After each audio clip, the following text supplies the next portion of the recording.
Alors aujourd'hui, je vais proposer un tutoriel qui va nous permettre d'établir un lien éventuel entre deux séries de valeurs, comme on a pu le faire en début d'année avec les statistiques à deux variables, quand les points semblaient à peu près alignés.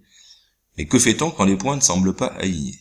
Alors, avec GeoGebra, on a la possibilité de rentrer nos deux séries de valeurs et de lui demander d'établir un lien mathématique par le biais d'une fonction autre qu'une fonction affine ou linéaire. Pour cela, vous allez dans Affichage, je clique sur Tableur, mon tableur apparaît ici. Et donc dans ce tableur, je vais lui mettre mes deux séries de valeurs. Donc généralement dans la colonne A, les valeurs de x, et puis dans la colonne B, les valeurs de y ou f de x, en tout cas les valeurs pour lesquelles j'aimerais qu'ils m'établissent un lien. Je prends l'exemple d'une fonction toute simple, la fonction f de x égale x au carré. Donc je mets quelques valeurs de x, donc si je prends x égale 0, 10, 50. Bon, du coup, je sais que pour f de x, si c'est x au carré, 0 au carré, ça fait 0, 10 au carré, ça fait 100, 50 au carré, ça fait 2500. Bon, une fois que j'ai rentré mes valeurs, donc les valeurs de votre tableau, je les sélectionne, et je viens ici dans l'onglet statistiques à une variable, je clique sur la flèche rouge, et je prends statistiques à deux variables. On a deux séries qui varient. Je me rends compte qu'il a bien sélectionné les valeurs de mon tableur, je vais lui demander de les analyser.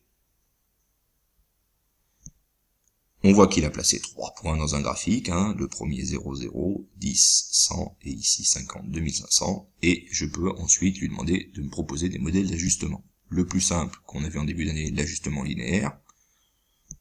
On voit qu'il essaie de tracer une droite qui passe par nos points. Bon, les points sont pas alignés, mais quand même il a essayé de tracer une droite qui passe au milieu, et il me donne ici le lien entre y, donc les valeurs de la colonne B, qu'on peut aussi appeler f de x, et x, donc les valeurs de la colonne A.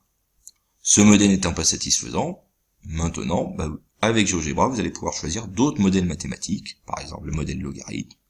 Bon, là, on se rend compte que la situation n'est pas adaptée, donc il n'a pas trouvé de fonction. Vous voyez ici qu'il y a des points d'interrogation. Et puis je peux choisir, en suivant, le modèle polynôme, avec des puissances de x, et là on va se rendre compte qu'il arrive à trouver une fonction polynôme qui permet de passer par tous les points que je lui ai proposés dans le tableur. C'est un arc de parabole, un morceau de parabole. Cette parabole, son équation apparaît en dessous, vous voyez qu'il m'a retrouvé ma fonction x au carré. Il m'écrit bien ici que le lien entre x et y, la colonne A et la colonne B, c'est y égale x au carré.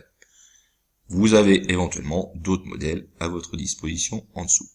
Voilà, maintenant à vous de jouer avec les valeurs de votre tableau concernant le bénéfice de votre entreprise et le nombre de sacs à main qui sont produits.